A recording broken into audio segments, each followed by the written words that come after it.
Thanks so much for coming on the show again. You know, the repeat, I love it. Like Sam Holmes, ladies and You bet. gentlemen. Yeah. And I'm glad you survived. I guess first question would be, how'd the paragliding go, dude? That's Oh awesome. man, I've flown the last 4 days, and I'm a little out of practice. I'm realizing because I've been doing too much sailing the last few years, and I was just Yeah. thinking before I leave Europe, I got to come to, like, this is like where paragliding started here in Annecy in France, and I. But I've only flown like a couple of times a year for the last 5 years. It's been like 5 years since I had a like big cross country flight. So like I get up in the thermals now and I'm like, oh my gosh, it's like spooking me out a little bit. But Dude, maybe that's a pretty good flight. It's maybe like 30 minutes is about enough for me right now. really? Well, and so are you going up? How high of a mountain are you going up? Or is it like a cliff face or what? You kind of launch off of a mountain, but like kind of like a steep hill off a mountain, right? So you don't, so you kind of get a running start, just run down the hill, Uh-huh. and then you get like some wind or thermals coming up the slopes, and then Yeah. you can kind of thermal up in them. I kind of had my expectations, like I was like, I'm gonna go fly for like 6 hours and do some epic cross countries, because I in the past I've done some flights like that, Yeah. but I'm just not too out of practice, so I'm just kind of going up for a little bit and then get my butt kicked a little bit by the thermals, and then coming back down, and Shit. then Well, and yeah. and you have to make sure. I mean, there's like a designated landing zone and stuff, so you sort of have to keep your head in the game, right? Yeah, you just gotta kind of keep an eye out for landings, and there's pretty good like fields here, So like you've got like there's a designated one kind of where like all the students go and land, but then Yeah. um, I I can still like land pretty good. So I landed in a little like park the other day, and then like on the side of the road, like, so you can just kind of keep your eye out for yeah. But that's definitely something Power you have to lines get and aware. Like, things oh, like. power lines. Is there? Am I going to make it across the lake? Or don't want to land in the water? Oh my gosh. Well, I mean, the only thing even close to doing that, because I've always wanted to sort of either get into that or the one where you have the fan on the back, so Mm-hmm. you don't need necessarily like a big hill or anything like that. But when I learned how to kite surf way back in the day, and I used to teach it and everything, when I Mm-hmm. got to the point where I was really getting some good lift off, jumping more than like 10 feet, I never really got comfortable doing that. Like I could do the Yeah. little hops and stuff, but as soon as you felt like that feeling of flying and being like Yeah. lifted, I just I like to stay on the surface, man. But that paragliding that you're doing, did you do a lot of videos and stuff on that? Yeah, I probably just make one video of the whole like 2 weeks I'm here, Yeah. just to kind of like kind of highlights. The YouTube thing. It's like I just post videos of what I want to do, but I noticed that most people wanted to see sailing, because the way the algorithm Yeah, kind of yeah. like feeds it out to, if my normal sailing audience doesn't click on it, then it kind of like, I don't know, maybe people aren't as interested. So I just kind of like consolidate into a quick little like video, so people can still No, see that'd what be I'm doing, cool. but I don't try to push it too hard. Right. Well, it is. I mean, any close calls or anything like that? Any sketchy moments? Well, yeah, today it probably wasn't that big of a thing, but like, you kind of just got to keep your glider over your head, right? So you get, I mean, all your controls are just like brakes. You got, you slow this side, slow this side. That's all you got to do. Use two handles, Yeah. and then you're just kind of keeping the glider over your head. And like as you get lifted in the thermal, sometimes you kind of get dumped out of it, or like so the glider is kind of moving over your head, Jeez. and it didn't. A lot of times, sometimes it'll collapse if you get flying in rough air, and that's kind of like spooky, because you kind of feel a little drop, and then it folds up. Yeah. They generally just open right back up, and you can give a little tug.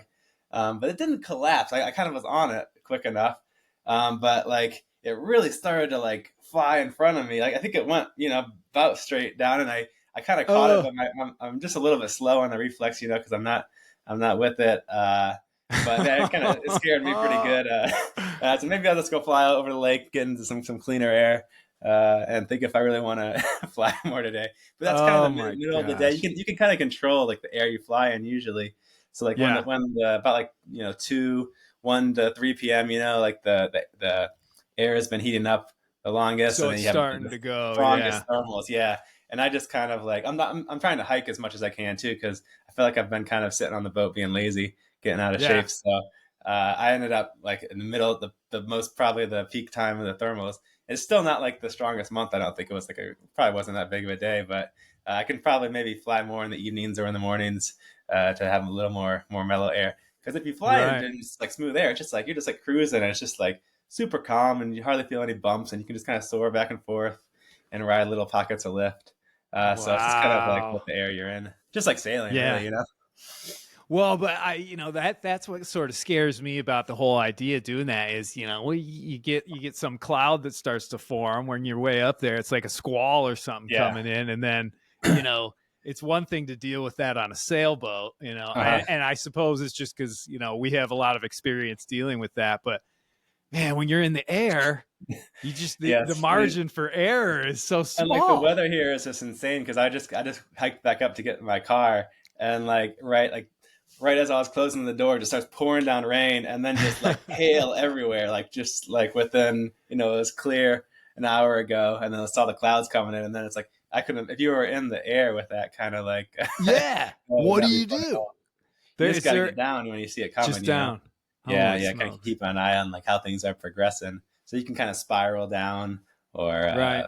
yeah, just kind of land on the side of a mountain slope or something. So there's definitely a lot of things you could compare to sailing for sure. I mean, obviously you're using the wind and all that, but keeping that awareness in, out to the horizon, because you're basically dancing with Mother Nature, and Yeah, she can be very disruptive, if you will, in a moment's notice. So, totally. It's wow. just like feeling the power of the of a squall, like just leaning you over on the boat. It's just like the Uh-huh. power of the thermal lifting you up to fly more than the paraglide, or probably same as like kiteboarding and stuff when you. Oh yeah, yeah, yeah. When that wind starts, you get a big Yeah, gust, and all of a sudden you're super powered up. And man, I don't know. It's definitely one of those things you don't want to take those things lightly. You always want to make sure you're learning from the right people. Take it yeah, slow. Don't get too cavalier with it. And I think especially, yeah, if you're gonna essentially leap off of a hill, you yeah. really I want think to take that seriously.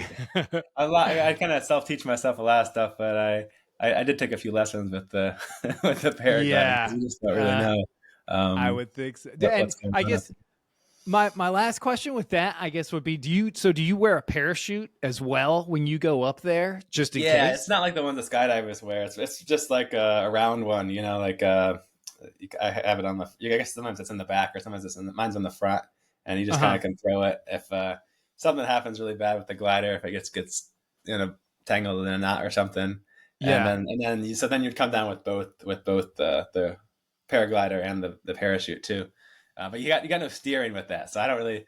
I've never thrown it. Yeah. I always just see if I can sort out what's going on, because I mean you could land in a power line or in a tree, or it just seems like Right. a bummer of a day if you have to throw the reserve Oh my parachute. gosh, yeah. No, that's tough. I mean, my palms are starting to sweat a little bit just imagining, all that. I mean, my old man, when he was in his early 20s after college, he did a round the world trip. He flew to all these different places, and he got to Australia, and this would have been late 60s, early 70s, and he was an industrial engineer, or that's what he went to school for.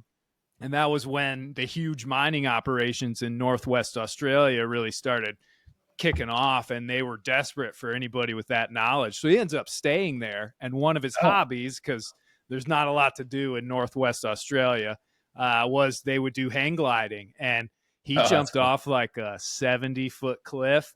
There Uh-huh. wasn't enough wind, and he went straight down, and he landed on his feet and just literally destroyed his Oh, legs, his hip, his heels. I think he oh, woke up in the hospital like days later, and he's still, now he's paying the price as he gets older, all the mhm. pain, and his back when he was 40, I think all the discs just disintegrated. And Oh, it is but he did say, hang gliding was one of the biggest thrills he yeah. ever did when he was younger. So sometimes it's worth the risk, I think, to do stuff like that.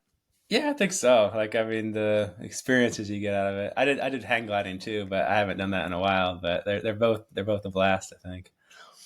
I wanted to, but essentially, I think since that happened in our family, like hang gliding is just like it's an off limits thing. We don't, Yeah. we're sort of like, yeah, we're done with that. But when I was in New Zealand, obviously like bungee jumping and skydiving and all that stuff. Oh man, it's so much fun. I don't know if I would ever skydive again though. I kind of Oh feel yeah. like, you're putting so much trust in that Uh-huh. equipment. Yeah. And I was like, all right, I made it. We jumped from like 12,000 feet. It was great. Uh-huh. And I think I've checked that one off the list. Yeah. Well, you got a reserve parachute with that too, right? So. Yeah, I think so. Yeah. Well, and I had, the instructor was on my back as well. Yeah. Like I didn't ever get to do a solo trip, but I don't know. That was one of those things I think I just wanted to experience it. Yeah. Just And try it. then, yeah, Sometimes and lots then of things like that. Just maybe you just want to try it. That's all you need to get the fix. right, exactly. Mhm. So I guess switching gears, man. The Mediterranean. You just hauled the boat out. You said in Malta, right? Yeah. Yeah. I want. I wanted to come do the paragliding, so I needed to change my engine mounts too, and like I'm a little unsure about like trying to do it while it's in the water. I know you can, but I was just thinking Yeah. because I have the PSS, where the shaft seal like is if the spring is pushing against the pieces together, and if Uh the huh. motor is not there pushing, if I lift the motor up, to put the engine mounts, if Yeah. if the pressure comes off, I feel like water is going to come in the boat. But people say you can do it, you just got to brace it somehow. I'm not sure. I think Do you have like like an old school like drip? old school stuffing box. Yeah, yeah. Yeah. One of those would be no problem, I think. But I don't Yeah, know. I mean, although I'll tell you, I mean, I haven't had to repack it. I think I'm gonna have to Mhm. probably before I go out again. But that's one of those things. I don't like doing that stuff in the water. I feel Mhm. like there's too much risk for something serious to go wrong, and then there's just no stress at all when it's out of the Yeah, water. You can have a big gaping hole in the bottom of the boat. It doesn't matter at yeah. all. And then this way, I can put another coat of paint on it too. And when they pressure washed, they could see down to the barrier coat. So it definitely needed Oh, some of the paint. It's been 4 years because I've been using this electric anti-fouling thing, which I really? kind of thought was snake oil, But the company like offered to give me one, and it Really? works great. Yeah, it like keeps Four all the paint years? grows off. Yeah, so I mean, I had the bottom paint's 4 years old, but I probably had the 2 seasons. I think I've had the electric anti-fouling on. I put it on in Uh Portugal. oh. No, I put it on. I think we I had put a it little on bit of in a. Oh, Jersey. there we go. Yeah, Jersey. So I did 6,000 miles with it. Oh, And okay. the first year I wasn't quite ready to say it worked, because the boat was sailing. It was always moving. So I was like, well, Yeah. I Right. only kept it in the marina for a little bit.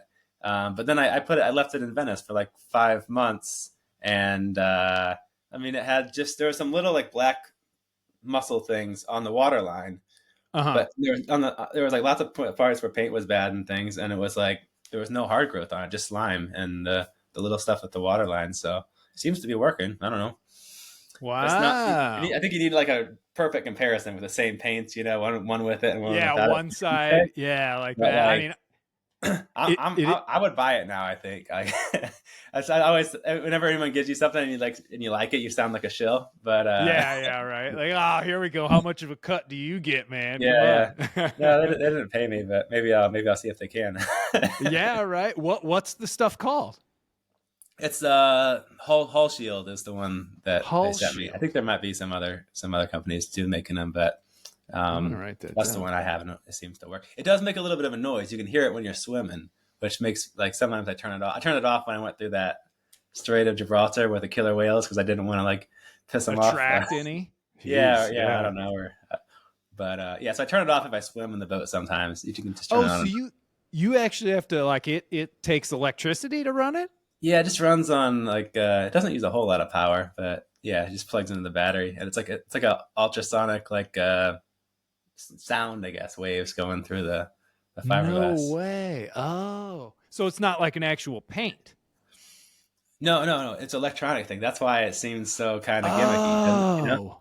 Yeah, yeah, yeah. Oh, very cool. And it worked. Holy cow. I'm gonna Yeah. have to investigate that for sure. I mean, the next trip that I'll go on will probably be 5 months minimum, Hmm. out at sea. And again, I'm still moving, but I always end up getting gooseneck barnacles within the first probably 2 months out at Hmm. sea. I think they're like their little spores or whatever are in big patches in the Atlantic, and when you sail Hmm. through them, boom, they glue right on, and the growth is going to start. I mean, that's what Yeah. plagues all the Golden Globe sailors. Yeah, I By remember the reading time, about those. They were just really bad. Like, didn't some guy like almost did he quit because of it, or that's yeah, what? he was. Well, so they have like timed gates. Like if you don't make it to Tasmania by such and such date, you're not going to make it to Cape Horn by the cutoff. So you basically are out. Mhm. And a few of the guys I think hauled out in Hobart because they were going so slow, and Uh, they pull these boats out, and now they're just covered. And the goosenecks are, some of them are like that long, and they have a little yeah. shell on the end, and Huh. they'll slow But you down. I don't mean, they only get your boat if you're moving though, right? So if you just like stop for a couple of days, they can't live, right? I think that's how.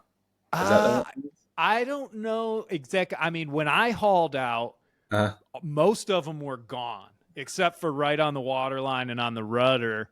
yeah, I think that was because I they went change waters from, maybe. yeah, hot water to Yeah, cold water in the Southern Ocean, back to hot water to cold water up in the Gulf of Maine. And I think they were just like, we can't yeah. we can't deal with I this think switching change. water helps a lot because I found the same thing because before I had the ultrasonic thing. I never had any problems either. But Yeah. I went to freshwater, I went to saltwater, and I was changing latitudes a lot, you know. Oh, And freshwater, saltwater too. yeah, Yeah, because that's got to I be had some big. stuff, and then I went to the Caledonian Canal, right? So then I got freshwater, and then that killed all the saltwater stuff, and then I went back in the Baltic, and that killed all Right, the. right. That's my theory. Ah, that's interesting. Well, and the other thing was though that I scraped and I dove the boat once or twice Oh while I yeah. was on that trip Uh, alone because it's one of those things. Once you get out of the Southern Ocean and the water warms up a bit and you hit some calm patches, if you've got all these barnacles and yeah. especially when you're approaching the doldrums because Stuff's getting you're going to slow. be, It's like, what are you gonna do? yeah, You're looking for you're you like, I want to go a need little every faster, bit. But it's right? so scary, dude, at like being in the open ocean and diving and like scraping because you're making a bunch of Yeah, noise you're making the. and you're leaving a trail of like Uh, food going down into the depths. That's what scares me. And my mind starts racing, and then I'm like, yeah, I'm out of here. I'm hopping back on board. I can't handle it. I always do a lap around the boat before I jump in when I'm like in the Oh middle. yeah. Absolutely. And I'm really quiet. Like I won't have any music Oh, on, and yeah. I'll wait for like a half an hour and just Mhm. to make sure cuz there's been a few times where I've becalmed and sharks will start to sort of come in and poke around. It usually takes like Oh, 12 to 24 hours. So I got to okay. be becalmed for a while, but Yeah. I don't know, dude. I think back to Knox Johnson's story about when he was trying to fix the leak and he has to shoot that You shot shark, it. and then he gets back in and there's like blood in the water and Oh he's my in there gosh. for like hours, dude. That guy was legit. Oh, I He met was him in Genova I think last you year. told me that. Yeah, It's dude. so cool. That's that dude. He's been a hero of mine ever since I think I first crossed an ocean. Like his Yeah, stories like so badass.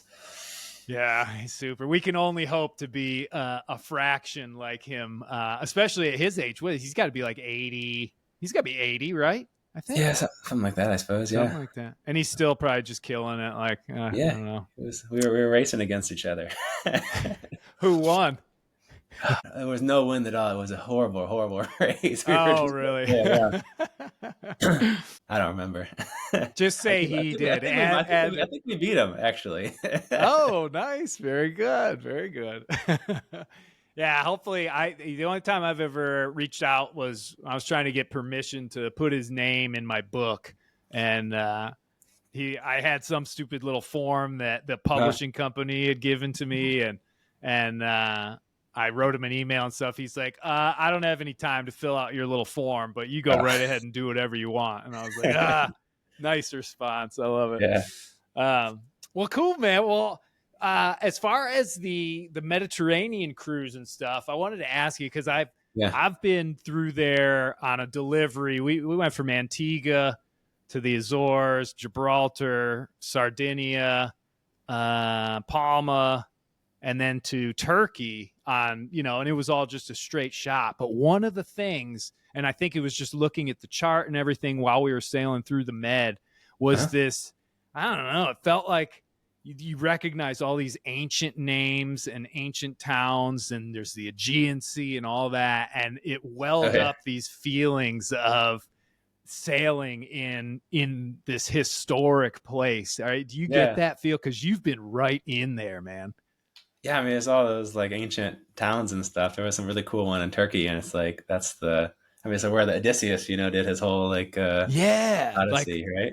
uh-huh. It's I always had this overwhelming feeling of like I felt like I was inside of a history book. Like I could almost Yeah, feel all the ships and things that like are all down the on the shipwrecks underneath you. I think it was like 1 and 4 yeah, like didn't make it when they like were crossing um the Aegean and all that. Well, Aegean and and then, stuff. like the Yeah, Persians coming over, and you yeah. just I don't know. There's something so I don't want to call it romantic, but I suppose it is about that whole area. And yeah, it's a pretty overwhelming feel when I was there, at least. I mean, you kind of get that same feeling. Oh, for sure. Yeah, for sure. Yeah, and like I mean, the places are so old there. It's just cool to see the different like you get so much variety too. Like with how many countries you get to visit, and like they did like 20 countries last year. You Oh could just wow. stop at so many places. But then like each region is kind of like the same. Like so like I do like to keep moving. I don't like to spend too long in one place. A lot of people give me crap for like, oh, you didn't spend long enough in Croatia. It's like, well, it was just like this part of Greece, so it wasn't really that much different. Have there been any like of the highlight spots, like any places that you're just like, oh, I gotta go back there? Um, I mean, I've been looking for good spots to wing foil a lot. So like, there's a bay in Greece that had some good sessions. Like, I don't think I'm going to come back to the Mediterranean, like, not for a while. Like, I think I'm Yeah. kind of tired of all the lack of wind. Or yeah, there's a lot. I got to be calm for like 3 or 4 days trying to sail from Turkey to Croatia. It was just really really frustrating. And yeah, I think I'm done with it for a little bit. Trying to get out of it, Oh trying to get back man. Well, across the hey, but Atlantic. this is your second time you've cruised there, isn't it? Yeah, In your yeah. life? So this is just trying Yeah. to get the boat back. I Right, feel like I right, need to right. close the loop. Like last time I did my over to Hawaii, I still have a Uh boat oh. there, but I want to like actually make it back to the point Did it try I and freeze started on us? on a trip, and not just Uh oh. It's not trying just to sell a boat and get reconnect. a new one. Oh, Oh, you still there? Yep. yeah. Sorry, it just glitched out there for a little second. Oh, I'm Technology losing my connection. trying to I could reconnect. switch to Make sure. cellular, maybe. Oh, Yeah, it's trying to connect. There we go. You're moving again. we're moving. Okay. Yep, I can hear it. I can hear it. Sorry, who knows? The internet, technology, man, it brings us together, but it's funny. Like this is like the most amazing thing to be able to sit and talk to somebody and see them from basically halfway across the world. But then you get like a little glitch, and it's like, what the heck is Like, going on with yeah, it's so this? frustrating. Yeah, we're so far away. Well, and I mean, when I was talking with Holly Martin, I mean, she was in Australia, Yeah. and then I was chatting. I sat down with Olivia Wyatt because you've Oh been on yeah, her yeah. boat, We sailed right? together for a little bit in Hawaii. Yeah, and she was in Papua New Guinea, and Oh we wow. unfortunately had some glitches in that show, and it stopped uploading her feed after like 15 minutes or something, but Ah, we're gonna try and do that one again. But she's gonna enter the 2026 Golden Globe. I heard that. That's pretty wild. Yeah, dude. When are Yeah, you going to? Huh? I don't think that one's for me. Like That I don't like the one's. whole organized events so much. Like I don't really I'm want to with you. follow all the rules and like have to set the boat up their particular way. I don't think I would care for that. But I think the trip I think is cool though. Like maybe The one day. solo But right nonstop. now I still think there's too many places I want to see, not just sail nonstop. Yeah, I hear. Well, I think because people will ask me a lot about why I would do a trip like that, and I think it really each individual is going to have the adventure that they want to do and the things that they're curious about. And, for me, I really wanted to see what it was like when you spent as a person that long isolated out in the middle of the oceans. Hmm. You're still trying to go places, but you're not actually stopping anywhere. You're not seeing much besides the ocean, but you're watching your track. but it Mm-hmm. was there's like kind of a curiosity of what happens in your brain and physically, and I suppose some of it is, am I up to the challenge of Yeah. doing that? But Okay. again, guys like Knox Johnson and Motissier, they were my sort of inspirations and my heroes when I first started doing like bigger trips. Uh-huh. And I don't know though, but I Did you do guess the race stuff, the Golden Globe? no, I honestly, when Don and I were emailing back and forth a little bit, Uh-huh. and he was like, "Dude, we're gonna do it again in 2022," and I'm with you, man. It would be such a headache to try and get Sparrow up to their specifications, Yeah. and I just, man, I mean, when I did my trip, I actually moved it up a year from 2028 or 2018 to 2017 because once they said they were going to do that race, I was like, well, I don't want to be out there when all those people are out there too. I Yeah. wanted to have that. I wanted to have that Oh, extra you did it element of, sooner. Okay. Then you were yeah, going to. I You want to wanted be. Yeah. total solitude. Like, Uh-huh. I wanted my own ocean, so to speak, out Yeah. there. And, That's sweet. but Yeah. I don't know, man. I feel like if a big company came to me and said, "Hey, we'll fully sponsor you, we'll get you the boat, all the sales, whatever you need," then I would do Mm-hmm. it for sure. Mm-hmm. But that whole headache of trying to raise the funds and Yeah. doing all, oh man, I don't know. Have you I ever feel had like like sponsorships or anything? no, no, But I'm gonna have to. So Matt Rutherford, right? Yeah. Mm-hmm. So he's got the Ocean Research Project, and I think I was talking with him yesterday, and I think we're going to coordinate.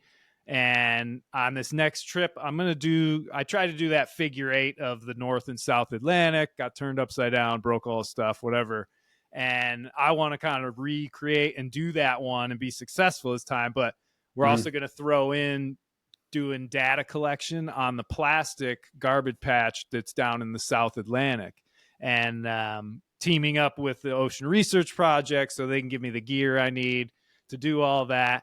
But the nice part is when you kind of add that element into the trip, now I kind of feel like it's justified to reach out to some people to see about getting some fundraising going so that I don't have to shoulder the cost Mm-hmm. of all the new sales and the equipment and all that sort of stuff. So it'll be Yeah. pretty interesting to see how that goes. I mean, you must have sponsors, I would think, right? Well, I get a lot of free stuff, but I don't. I mean, I guess that's sponsorship, right? Like a Roller Tasker got me my sales. I got Lumar winches, and I Oh, mean, I've got a nice, dozen things nice. probably. But and I don't mind getting free stuff. Although it does kind of feel like every time you do something, it's like there's a, I don't know, it's like a flip side to it. It kind of cheapens the image of the YouTube channel. You got to be careful at least with like if it's a salient thing, I usually don't have a problem with it, and then I can Right, like right. show something of it. But I used to think I was like, oh, I'm ready to, I was will sell out for anything. I want to get sponsorship and money and everything. But like, I just it seems like it's more hassle than it sometimes is worth. I mean, of course, if you can get like a big one, and like fund the portion of the trip, I think it's probably worth it. But like, and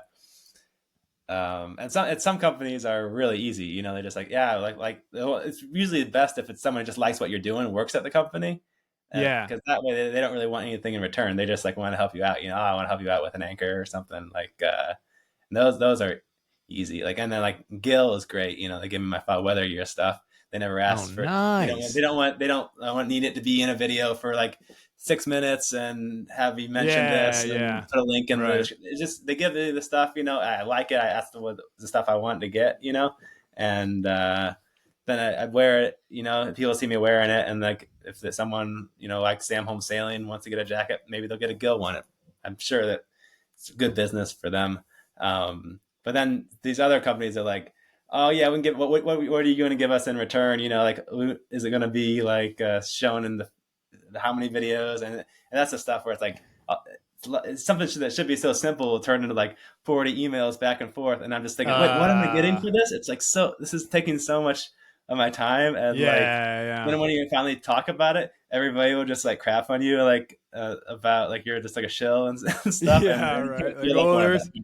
the It's like, salesman. yeah, you're right. I just kind of sold out for that. So I'm trying to like to pick more carefully, like if I really want to do this stuff. But then I can't help it so much. It's like, oh, Yeah. see if let's send them an email, see if they give me a free one, because it's always fun. Right, I right, haven't right. really tried to get like a cash, like stipends. I know a lot of people that do that, but because of the YouTube kind of funds it. You do pretty good well on TikTok though. You monetize that? That was monetized a while ago, but it never really generated much of anything as far as revenue, maybe a couple $100 or something. And, Yeah. I kind of fell off of that platform, at least throwing stuff out there. Cause part of the problem I have is that the boat's been hauled out for a year now. So I haven't been on the You don't have water, and used, that's, yeah. that's the Looks like sort of you're dominating content. it for a while. Like it was like I was like, oh man, Jerome's doing it. It was On it was the going, TikTok. yeah. Well, because I had all that vertical footage that I took on the trip around the world that I could never Uh, use. uh, And I was just like, oh, this, and it was my little cousin. He said, hey, if you've got a bunch of videos like that, you got to do TikTok. And I was like, what's TikTok?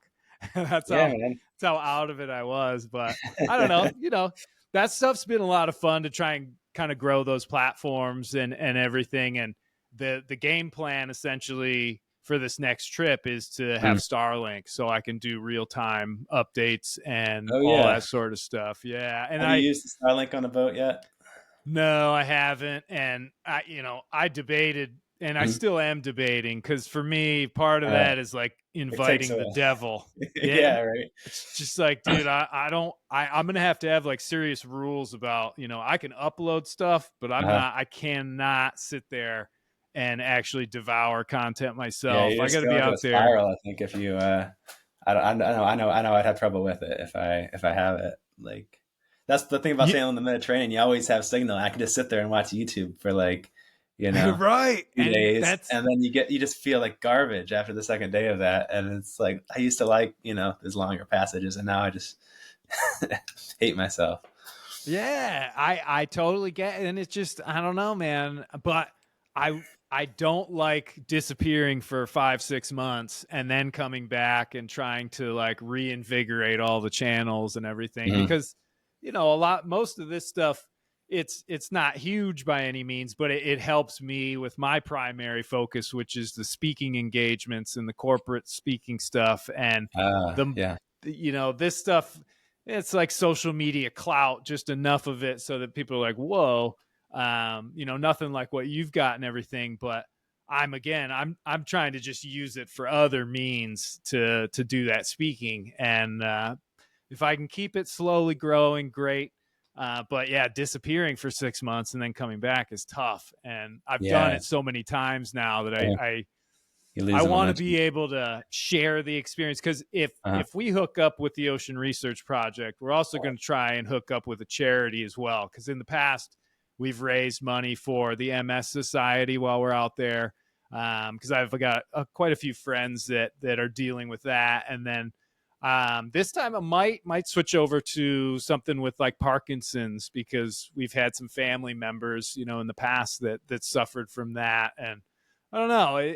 I figure it's always kind of cool, but with those sort of, if you try and do that, it's got to be in Mhm. the real time so that people can sort of follow along, so it gains that Mhm. Mhm. momentum. So we'll see. Yeah, I mean, it could be neat to be able to follow along, I guess, with it. Like, I don't know if there's, I mean, people love following the GGR when they get see the boats Yeah. going. Do they post media stuff too from the boats? I guess they don't really have Starlink. They just have, No, yeah, I mean so when they do their drops, they have the checkpoints, so they stop okay, right, or Cape Town and yeah, Tasmania and all that. And so I think they give Don and the team uh-huh. all a bunch of video clips and stuff, and then they'll go and upload that on some of the channels. So Uh, there's like an intermittent thing, but do they have to you shoot know, him on 16 millimeter Super 8 or whatever? yeah, right. Well, and I think it's kind of a little bit of like a science experiment in a way of like, Yeah, here, I want you to share what it's like for a human being to be isolated for 6 months by himself out yeah, at sea. The beard is growing. I'm uh-huh. starting to go a little bit crazy, getting Yeah, weirder and weirder, and people can sort of join in. And almost like the Yeah. Truman Show, but out in the ocean. I think you should. Like it could be big because that was kind of what kicked off my thing because it was like my this doofus is sailing a little boat Across, yeah, to across Hawaii, right? Hawaii. What's going to happen to him? Is he going to like go insane or something? People like want to see. So like, if you could just I like wouldn't I keep wouldn't say hosting doofus. thing. Well, I guess to not to switch gears again or anything, but Yeah, for this show, because it's our second time, I wanted to make sure I had a few little points that I wanted to hit. But kind of sure. in that same note, the difference, and Holly and I talked about this a little bit, but sort of the differences, the pros and cons between ocean crossing and the tight quarters sailing. Because that was one of the things you Mhm. mentioned in your last video. Is you're like, man, it's like, Mhm. in 12 or 24 hours, like I'm already in this other country across this thing, and Yeah. you don't have a lot of time. I mean, what are some of the challenges of kind of cruising in those tight quarters of the Mediterranean? I mean, it's kind of like you have long passages, but they kind of, and then you're over and you have another. I mean, it's only a few days, but it's like it feels like they feel like they go on a long time, And then Yeah. you have to do so many more. Um, I mean, the Greece has been challenging. I keep going on the wrong side of an island and losing the wind. Like trying to stay on the windward side of islands or having to tack back and forth. There was a bunch of oil rigs on my way to Italy too. That was kind of annoying. And is there a lot of fishing fleets out there? Yeah, insane amounts of fishing boats. No, I haven't done much fishing, but there's a lot of fishing boats out there. I A lot of I them, got yeah. really close to one in Portugal. Like I almost ran into him, just popped my head up, and I was like about to run in the back of him. Oh, Like really? they Ay, were ay, like ay. staring at me, like, "Why didn't you move or do something?" So from like a navigation and just day-to-day perspective, obviously open ocean's always pretty easy. It's, Yeah, it's like probably Holly safer, I guess, said, right? Yeah, yeah, I mean, you just have to deal with the weather and keep your eye on the clouds and all that sort of yeah. stuff. I mean, It's I nice having the suppose weather up there. I don't have Starlink. I have no reason to have Starlink because I can get a weather thing. all the time. Yeah, Well, yeah, right. just like every other. It'll only be like a day or two before I'm back in cell signal. I don't have any reason to like have satellite connection. I had that I, Iridium thing, but I haven't paid for that subscription since I sailed to Ireland like 3 or 4 years ago. oh, wow. Yeah, yeah. Just using I my cellular. actually I've got a trip sort of where like a consulting trip where a guy's got a West Sail. We're going to go from Cape Canaveral down Hmm. to Puerto Rico. Shout out Rob. This is going to be in June, and I had to re-up my Iridium Go Uh, minutes so that we could download weather while we're out there and stuff. And thinking I can't, the smallest one you can get still costs like $400 or something. You can't oh, just really? dump like, You can you just do know, the unlimited for monthly, right? It's like 100 a month, and then just cancel uh, it. I don't know. I mean, cause That's what I there's did. what service does that? What service do you use for that? I know Predict When sells the cards. There's a few other Yeah, companies, maybe I Blue should or check with Global, that. some Blue, Global Blue maybe, something Blue or Global maybe. Yeah, Um, that the blue one was, I you have to think, the get a new one that SIM card I. every time you change the thing, and so I need to. I can't just you can't just go on and like I have to like get a little card or something shipped to You me if I want to add it okay, again. okay. I All right. remembered. I haven't used I'm them for a glad we while. brought that up. Yeah, because this I is think if I you, was yeah, still a month out, but you have the little like I have the Go. I have Iridium the Go. Iridium Yeah, Go, yeah. yeah, I have But that. I think I'm gonna sell it though because I don't. If I want, I'll probably get Starlink and because I have the Go and I have the Garmin. Garmin InReach, right? Yeah, yeah, it's the Messenger now. But yeah, the same as the Garmin InReach. And I feel like probably the good combo would be have the InReach or Messenger, Uh-huh. just because you can get a basic text based weather with this. Yeah, Um, yeah. and then if you really want invent more grips and stuff, you could get the Starlink, right? And then although maybe Starlink doesn't actually work out in the middle of the sea unless you have. They Oh, have. it I does. Yeah. don't Yeah, understand. yeah. I know it can work, but like some people are saying, oh, no, you got to get the more expensive plan, or no, ours works fine, and I don't know. But like that's There probably it, what I'll probably do because I don't really want to it pay for that. I think it was like $110 a month, and you can only get that super small like internet connection for downloading Gribs. It just seems like a lot for me. I mean, yeah, you're doing deliveries and stuff. I guess it probably makes justified. Yeah, I mean, well, because a lot of it's just I want to be able to teach these people how how you download the weather, what you're Yeah, looking yeah, for to do the that weather makes sense. routing, Uh-huh. and so yeah, I mean, it's good, but the nice part about I think the Iridium Go though, and I had John Bilger on the show, the CEO of Predict Wind, or with a founder, and Mhm. he made a good point. He was like, one of the issues with Starlink is it's power hungry, and Mm. it runs off of AC power, so you got to have the inverter. Man, that Iridium Go, I mean, I don't keep mine on all the time. I only open it when Mm. or turn it on when I need to download the weather once every like Yeah. 4 days. And But you could do so, that with the Starlink too. You could just turn it on for to download the weather, and yeah, oh no, for sure. But but it's you're gonna gonna use more power, probably yeah, if you grab have it. more. That's Yeah. another reason why that the power and the whole setup and having more wires and tech on my boat is another reason keeping me back from Starlink right Yeah. now, just because like my You've electrical already system got is a it's like, mess. ah. It's like nothing lasts. It's just like if I got it, it would probably just end up completely corroded in a few months. Yeah, yeah, right. Well, and I think there's also something to be said for simplicity. And I really liked the Garmin InReach as my single form of sort of communication.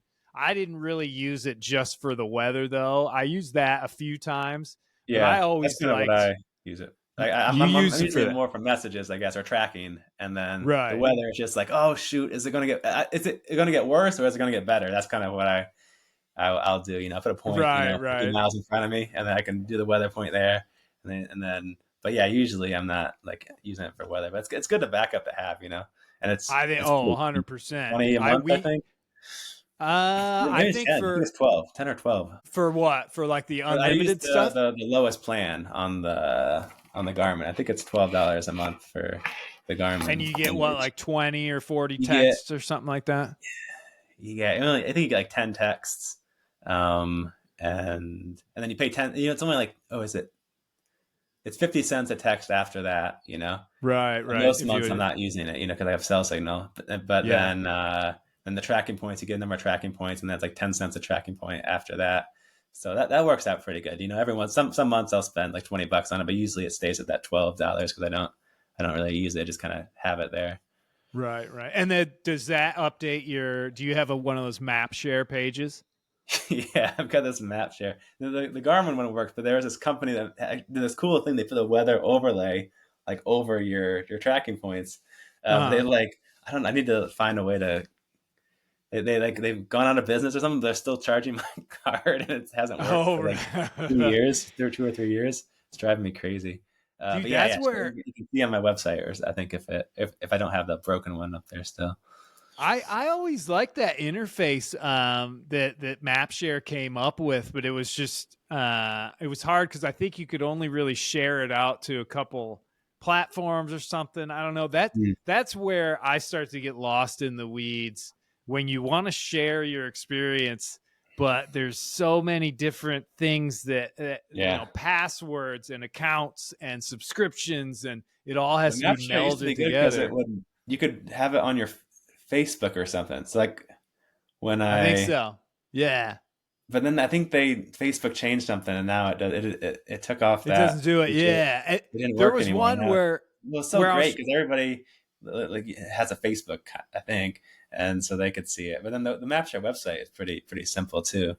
yeah, yeah. And I mean, I like the one that Predict Wind runs. I think Yeah, that is that is was what I like such a because cool people page. really liked being able to see the wind and like it was just like kind of pretty looking, and Uh-huh. that Yeah. was And that good. little blurb, you get to just, you can do Yeah. a little paragraph about what's So, going so I on. And had this company. It was called Track a Map, and it basically takes your Garmin. You just give them the address of this, and it makes uh-huh. it basically a thing that looks like just like Predict Wind for your website.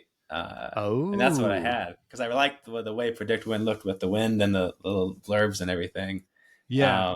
But I didn't want to keep doing the Predict Wind because I don't really care for the routing. I like my luck grip for routing, Oh, and that's what I use too, man. Yeah, I love Luck Grip. It's awesome. No subscription, just like a one-time purchase, and it's Yeah, so it's like fast. 50 Goes right on bucks your and phone. it's Yeah, yeah, I recommend I've that to never everybody. I've never used the actual routing though. I'm just, I download the weather and then I sort of route myself Oh, I'm like through I'm it. like routing, refreshing every like few hours, especially when I'm getting close. Well, that was kind of one of the interesting things because John was talking a little bit about how how they're incorporating AI into the predict wind routing and what they're Oh going to be yeah. able to do. And like literally, he's like, dude, you'll be able to choose between, do you want the boat to go fast, do you want it to be comfortable, do you want to not roll, do you want this, and it'll route you however, because it'll take the specifications of your boat and Mhm. be like, well, if he goes straight downwind, he's going to roll. And he said he doesn't want that. So we got to go this angle. And it's going to be pretty amazing, I Yeah, think, over the yeah. next I like don't know. decade. I like the But idea of like using like some comments like if it could generate a polar for your boat, I guess that would be kind of cool. But I feel like I've kind of came up with a polar for my boat just based on oh, like yeah. you No, sail for and then sure. the routing's off, so I just detune it a little bit. And then, but the problem is once the wind is just like a 2 degrees off, and it's never it can be close, but it's never gonna be dead right. Then the Yeah. routing stuff is just like if you're gonna It's get wrong. like that Yeah. specific and be like, oh, you want to be like not have the wind on this part, but like it just Hmm. doesn't work. Like I think it could be perfect, if you could use like the sensors from the rolling and all that stuff and build an awesome polar for your boat. But the problem is like the forecasting is never going to be I that know accurate. that's going to be that. I think that'll always be sort of the Achilles heel of it, is that the weather is so unbelievably complex and unpredictable that they'll never be able to nail it right. I mean, I'd Yeah, say when I look at a forecast, I trust it for those 3 days. yeah. Anything after that, I'm always like, this is questionable. I can't count on it. What do you think? It depends where you're like in the Mediterranean.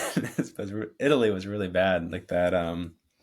What's it? The Adriatic. I was like, there's should be wind. There was no wind at all. Like there's so many times I've just been completely screwed over by it. But yeah, like for up beyond 3 days, you're really not going to get anything Anything accurate? Yeah. accurate. Well, and I mean, hasn't the Med? I've heard from other people that it's like hot or cold. It's either blowing pretty darn hard, or yeah, you've got no wind at all. Because a lot of it's all localized around all the mountains and everything, like katabatic and Yeah, adiabatic they've got winds or those something. those like little local wind phenomenon things in like The Croatia, and there's one Mistrals. in Greece. They got different, yeah, the Mistral, and then there's a Yeah, Greek one, and then there's a Croatian one too. They all got different names. I'm not sure if that's all the same wind or not, but I'll bet um, you it is. yeah, I don't know, maybe. well, It's strong wind. We don't really like to sail in too much, but well, there was I don't a know. Yeah, in it's either two, but it's the same. I don't know. Like you get some good sailing too, mixed in there. It's either no wind at all, there's too much wind, or perfect sailing. One of the Or it's three. perfect. Yeah, Yeah. right. Well, I mean, because you and I are both used to, when we do the ocean sailing, you get into the trades, and boy, you get spoiled in the trades. I mean, 18 to 20 knots of like just constant flowing perfect wind. I mean, when Mhm. when you do, so I guess, and that leads me into, so what's the game plan? Are you gonna get the boat and bring it back to the States? Yeah, that's the plan to sail back to the U.S. I guess What's we'll the route? do. What route are you gonna take? Um, I'm gonna do like to like West Africa. Like Matt was Rutherford was saying, he went up that river in Gambia or something. That was pretty Yeah, cool. yeah, yeah. I got started getting my vaccines last week. So if Oh, I decide to go little down there, yellow fever, the little yellow fever. typhoid. Yeah, just why not? Like if I, Oh, uh, definitely do it. Yes, for yeah. sure. So I got the yellow fever and typhoid, and then I think the one ever they weren't there was another one they did, and then I have to go back again because they was like, oh, we can't do this many at once. I was kind of annoyed. I was like, just give them to me all. I don't want to have to come back because that's the hard thing, like going to a doctor and stuff. I always have trouble. Like I didn't go to a dentist for so long because like I would never know where I was going to be, and then like I'd have an appointment, and I'm like, no, I'm on the other side of the the world right now. I'm not gonna Oh, make. Sam, no, you got to go to the dentist. That's your money maker, man. Last That time I went to the smile, dentist, I dude. had 10 cavities. It was horrible. Oh I threw no, like Sam, you $3,500. got It to was take care of awesome. those teeth. Yeah, so I just did a big few sessions last year. Yeah, yeah. so down. Will you try and stop in like Morocco or the Yeah, so I did Canaries and Morocco. all that? So next, I'm gonna go to Tunisia, and there's like some Italian islands on the way to there, and then Morocco, um, and then yeah, down the coast, whatever countries are safe enough to, to go To into. stop in, yeah. Yeah, Well, I and then think and then I guess you could go like to the Canaries, or I don't know, then some way up to across to like either Brazil or the Caribbean. You gotta look at the yeah. book and stuff. I don't. I just kind of have a rough idea. I suppose like No, in no, like no. November to December, January is kind of like a good time to cross. So I guess there's those rallies and Oh stuff. yeah. Then. You Not that can. I Oh want to no, be you can cross the Atlantic on that route, pretty much all the way pretty much. into the freaking hurricane season if Okay, you yeah, just want. outside of hurricane season, yeah. But I think probably Yeah, in the winter would probably be when I would be getting over there to start crossing. nice. And you've got the Cape Um, Verde Islands too, off the coast of yeah, Africa. Those are yeah. pretty So cool. maybe I've never stopped there. I've sailed right through them, but never uh, stopped yet. So that'd be cool. So you'll be back Caribbean stateside yeah. So then either Florida or North Carolina, I 2025. guess I'll go to. Maybe I'll just put the boat in that on the trailer at a workshop again. Oh, very cool. Very cool, man. Well, holy smokes. Are you looking forward to that? When was the last time you crossed an ocean? It's been like 3 or 4 years ago. Three or Whenever I 4 years. crossed from North Carolina To uh, Ireland? to Ireland, yeah. Wow. You looking forward to it, or is there any hesitation? Or are you going to bring somebody with you? Yeah, now I kind of am, but it's whenever I start sailing again, like I'm just like I can't do this. It's like just a 2 or 3 day passage. I'm like bored out of my mind, like going crazy, And Uh-huh. then like I did some more sailing, and then I'm like, then when I sailed from Greece to Malta, it was like a 3 or 4 day one. Then that was great. I was like, oh, this is good. I can do it. I'm stoked on it again. That's kind of just like my mood at the time, I guess. Well, I do a little bit of coaching now, and essentially people want to discuss a lot of times sort of the anxieties and the fears because they're looking to set out on their first like offshore trip or want to get into Mhm. solo sailing. And one of the things that I always tell people, I'm like, even with the amount of sailing I've done, when I set off on a passage, let's say from Maine down to Caribbean or something, the first Mhm. 24 hours, first 2 days, there's the nerves are high. I'm anxious. I'm double checking. I'm rechecking. But you Yeah. know, I utilize that energy that anxiety sort of gives me, and I Mm. focus it into trying to up the preparation, double check things. I treat it like a triple shot of espresso, where I'm like, all right, I Right. got the Yeah. anxiety. Let's That's a get good to way to look work. at it. Yeah. And that sort of builds my confidence. Is there any stuff that you do, any tricks to sort of dampen down sort of the nerves before or during when you set off on one of these trips? Mm, no, I haven't had. I haven't really had any big passages in a long time that have really made me that nervous. I guess like um, no, not really. The problem with my boat is like all the noises, the creaking and the warping of the hull and the bulkheads like crunching and cracking. Like that's what kind of spooks me sometimes. So I just put on the noise canceling headphones so I don't have to listen to it. There we go. Well, there. That's the That's Sam a good one. Holmes Yeah, technique: is noise canceling headphones and just ignore it. ignore it. Yeah. Well, and that's Yeah, valid because though. I mean, you just have to get to know the boat. I have to get to know the boat again. That's the thing. Like, because it's true. Yeah. like I'm pretty confident, in it after I've sailed the whole season and done some good passages and just like beat the heck out of it, and it comes through all right. But then I start a new season and you start hearing the noises again, and you're just like, or the pounding, and it's like, Uh oh, this is huh. Uh horrible. huh. But this was actually good because I just started like the first 3 passages I did were just really rough, and so it was the last one of last season. And so, like, I feel like I'm ready for anything. Just got it over with at the beginning, and now it's just Yeah. like, yeah, bring it on. I'm having a blast blast sailing right now. And then I haven't been using my motor much at all because my motor mounts are like the motor's like jumping around and the vibrations are not so Yeah, good. are the bushings gone, or is it Yeah, that like they they're kind of just like rusted out? bobbed out and they're just completely rusted. And like I don't know why I didn't change them. I didn't realize they're that bad when I did the propeller work last year. But yeah, they're just kind of shot. I guess they kind of a lifespan apparently. I didn't know this. I'm learning about the Hey, diesel you and me maintenance. both, man. Yeah. I So there's been plenty of times where I've seriously considered just yanking my engine out of the boat yeah. and going, sans engine, just total purist sailing. I know I don't think I'll ever do that. I do have a couple of buddies that have swapped over to electric engines, and Mm-hmm. one of the things they said was they were like, "Man, when you stick your head in the engine room, it doesn't smell like an engine room anymore. It's just like Mm-hmm. this beautiful compartment."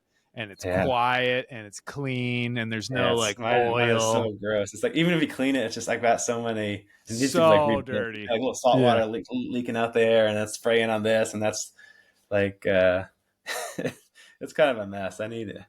I don't know. I guess I see the appeal of doing the electric stuff, but then you just have no range, and Yeah. where are you gonna put all those That's the tough batteries? part.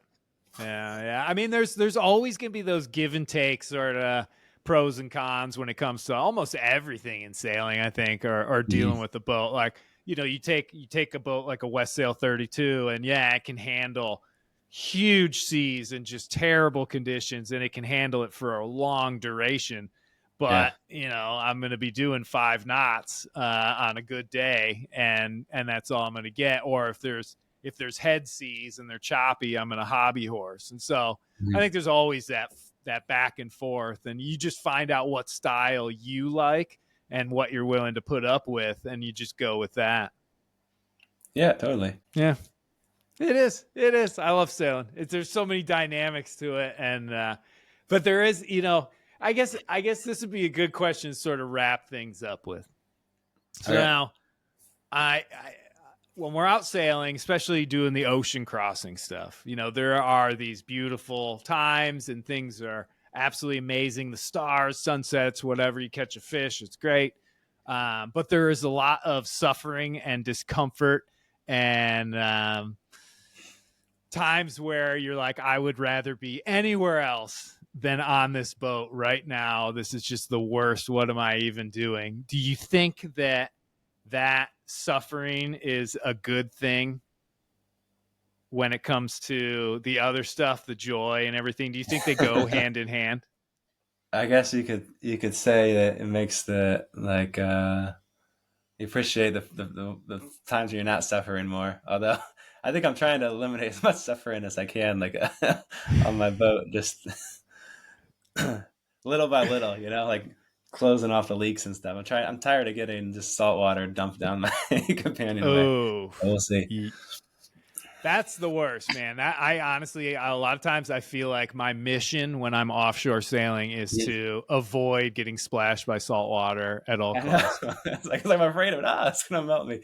But like I'm just so fed up with it. It's like this where I did my Dodger. There was like a gap between the Dodger and then the turtle shell. Or is that what do you call it? Where the hatch slides under, right? Oh, That yeah, doesn't yeah, even, yeah. that's a tiny little gap. Um, and where water is getting in, in the it's not like going around the hatch. It goes like if the hatch is closed because the Dodger is there, where it wasn't a problem before. The water hits the Dodger, like bounces off the Dodger. Like the Dodger directs the water into Into the the hatch cover, and then it just like from the inside of the hatch, like it's closed. It's just this like psh, like this explosion every time I mean, it's kind of rare, but it's like Yeah, if I yeah. just could seal that up. But so the other day I got that flexible tape stuff, roofing tape, and I just did it Oh, across nice. there. So we're gonna see if that works. It seems like a pretty simple hack, that, but I'm hoping that will solve that one because I've done so many things. Like I fiberglassed the entire where the hull and the deck meet together because there was Oh, so yeah, much yeah. water. The deck joint. That made a big difference. So like we're getting there, but every time I fix something, it's like I find another way to like get salt water. Oh yeah, no, Bad. I mean, I've been tracking and trying to do the whole search and destroy thing on all the leaks on Mighty Sparrow for Yeah. forever, and I only Must be. have well, I shouldn't even say I only have, but there's one last leak that I really want to nip in the bud. It's one of the scuppers, but it's Mm. right inside of the pantry in my galley. And so for years I've had to have this little dish inside, and my Just sit there. coffee and all this food stuff is right Yeah. there. And if you forget to empty it and you're in rough weather for a couple days, like it splashes and you're like, so I don't know. The battle, I think, on leaks is something that just will always continue on every boat. It's just how it is, right? Yeah, totally. It never ends. Uh-uh. I don't believe anybody who says they have a watertight boat.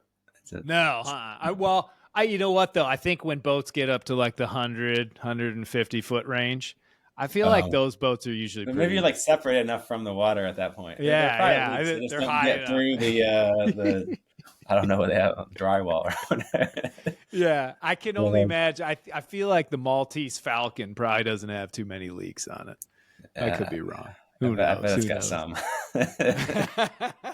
Hey, I did want to ask. I got this in my notes. What kind of wind vane do you have on the back? I was looking at. It's not a Oh, Cape it's Horn, is it? no, it's the German one, the Wind Pilot.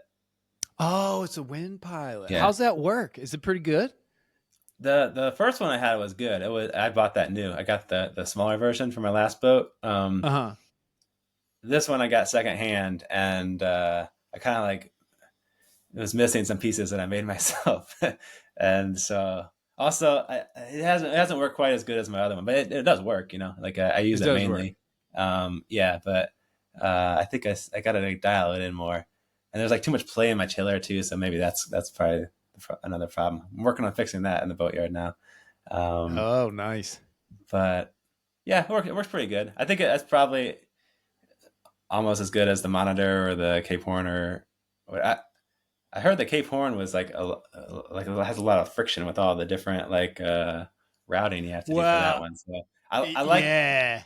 I It like the depends Wind on Pilot how because it it's. was the mounting. I think that what mine shines is that it's so easy to mount. Because you don't have to cut any uh, tubes or anything. You just do Uh the huh. four bolts, and it's like an articulating kind of mount, and just four bolts, and there you go, and it's mounted, and then run the pulleys to the tiller. I did it in like an afternoon on both of my boats, so Oh, that's why nice. I went with that one because it's just I didn't understand how the wind works. When I first got into wind vanes, I didn't understand exactly like how it Like worked how they function. completely. Yeah, yeah. Yeah, I mean, I kind of got a gist of it. So I was just like, this thing looks pretty simple to install. So I got that one, and then I just kind of it was what I knew. So I found the secondhand one. Hmm. I guess the Monitor seems to be like maybe the most robust. I would probably have gone with Eh, that. I don't Maybe know. I think the Aries. I obviously I've had an you Aries got on the my Aries, boat yeah, always, and it's pretty hefty, and yeah, it has so few moving parts that I really really like that. I've yeah. been on a few boats now though that have the hydro vane, Oh, and that one definitely is very robust. Is the unit hooks onto the boat like a freaking yeah, it's spider monkey, like beast. it's like Yeah. bing. The only thing Do you that's like how it different, works though? really, pardon? Do you like the Hydrovan like Well, operation? I think it depends boat to boat because the hydrovane you're actually using the hydrovane's rudder and you lock Yeah, off the boat's rudder. For me on the West Sail, I mean the rudder's the size of a barn door. I want to yeah, utilize that rudder, and so the Aries is what's playing that tiller around. So I think for each individual boat, it's probably a little different. But the hydrovane was, I mean, it worked really well on a West Sail 32 that I was uh-huh. sailing on, and we never got to test it in heavy weather by any means. So Yeah, that I guess would be interesting, but I don't know. I think that's the big difference is whether or not you're using the boat's rudder or if you're using the actual wind yeah. vane's That's kind rudder. of why I thought it would be better to use the servo pendulum, like mine's that kind of. It's using my rudder. Yeah. Um, and then with the Hydrovan, you have to again, it's like you got to mount it really securely, right? Because it's basically a rudder. The servo Yeah. pendulum is not that much force going through that thing. Well, and that's the So, thing, yeah. Because and same with the Aries, and same with the Cape yeah. Horn. Is the you've got. I guess the Aries has a pretty decent amount of leverage going on with the blade that's in the water. Because I mean, Mm, I know from my own experience, like I've only hand steered through a gale once in my life, and it was like 8 hours, and I was so sore for like days after. Because mm. the tiller on a West Sail is like freaking Captain Caveman Club.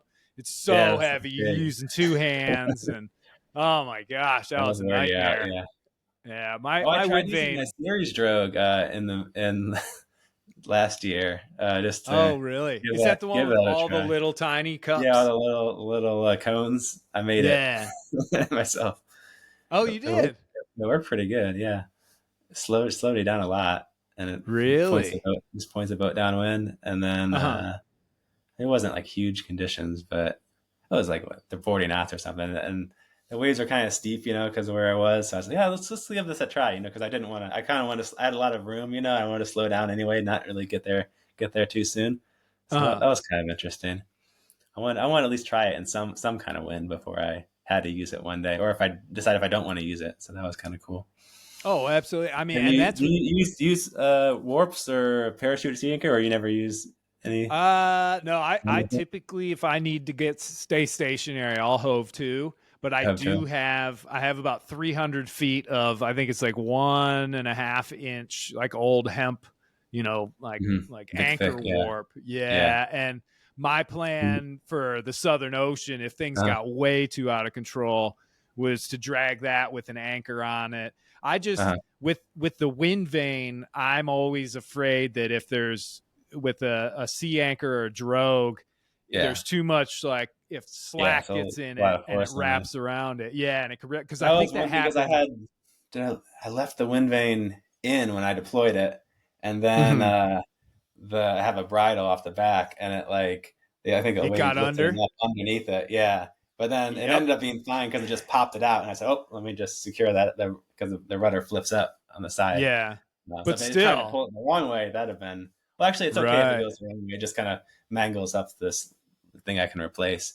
But yeah, if it had bended it in a way it didn't want to bend, that wouldn't have been great. But yeah, so that in the future, folding it up before I Yeah. Well, and use that. that's exactly why I focus more on just heaving to, Okay. running before the gale, forereaching, whatever. Mhm. Anything that I can just utilize the boat because I'm always just worried when it gets really bad, like Yeah. real bad where you're like this is awful. The minute things stop working or things go wrong, that snowball effect of like, oh, well, I had to go up on deck because I tangled this. And that's when you get hit by a monster wave and then you're washed out. Like, those are the situations where I'm like, Mhm. man, the simplest thing I can do is just heave to and just hold fast. I mean, I've never actually gone and lie a hull where you just lash the tiller, you don't have any Yeah. sails up and you just drift. I've heard of people Yeah. doing that and some people swear by it, but I've never I've That's what always I do if wanted it's to a try squall it though. coming, but like it's never gonna get like It's horrible. never good. Yeah, Yeah. 25-foot Yeah. But breakers like if coming you had in. a huge like sustained wind, I don't know. I'd probably just go stick with my going downwind. Yeah, I run before gale as much as Okay. I can, and but I do know. So have you read John Kretschmer's "Sailing a Serious Ocean"? I think I've read that one. Yeah. See, he did Yeah. Cape Horn to starboard. Yeah. No, I I mean, think it he's does. It's the Cape Horn to starboard one I read. okay. Well, sailing a serious ocean is basically he gives a whole bunch of information about how he deals with these storms and blah blah blah all Hmm. that stuff. And his thinking is, and he hates to even heave too. He's like, man, I just feel like I'm not being Isn't proactive not enough and making all any that. progress. Yeah. Yeah, and so he's like when it's too out of control, surfing the waves and stuff. That's when he goes and he forereaches. So you have like your tiniest storm sails up, Yeah. and you That sounds just you horrible. yeah, well, but he's like if it's life threatening situation, Yeah. you're going to get knocked down a bunch, but you're taking it sort of on the Why is chin. that better? Oh, so you get in the front. Yeah, because that's the strongest part of the boat, and you're just going into it, but you're going slow, so you're Yeah. staying connected to the waves. And I've done that before, But I don't know. I've always said there's no one perfect way to deal with the situation because every situation is going to be a little bit different. And so you can never say, well, this is the best thing to do. Always. It's like, no. You know, the Yeah. waves are different here Well, or it's also like what you have experience with and are comfortable with doing, you know, right. what you think is going to be. Yeah. So, yeah, we kind of all have our, I don't know what our boat was, we've done before in our boat or, yeah, what you know. So I guess 100%. that's Yeah. lots of different factors. I like, although I will say, I like just running, like almost dead downwind, and you're Yeah. surfing like if for It's fun. Sparrow being a really rounded boat and slow. What I've been becomes like a me again. oh dude, it goes so Like, fast surfing big swells. Oh my yeah. god, it's so much fun. Ugh, can't wait. Well, Sam, we're well past an hour, man. I really Okay. appreciate you sharing some of your time and some of the stories and stuff. Absolutely. And Thanks for having me. how long are you going to be hauled out for? I'll probably get back in maybe hopefully by the first or second week of June. I'm thinking I'll get going again. Okay, I'm excellent, gonna go. I'm excellent. gonna go up to Well, Norway for like a week or two, and then go back to Malta and just finish up whatever these projects, but motor mounts, and then get going again because I'm anxious to get back across the Atlantic soon.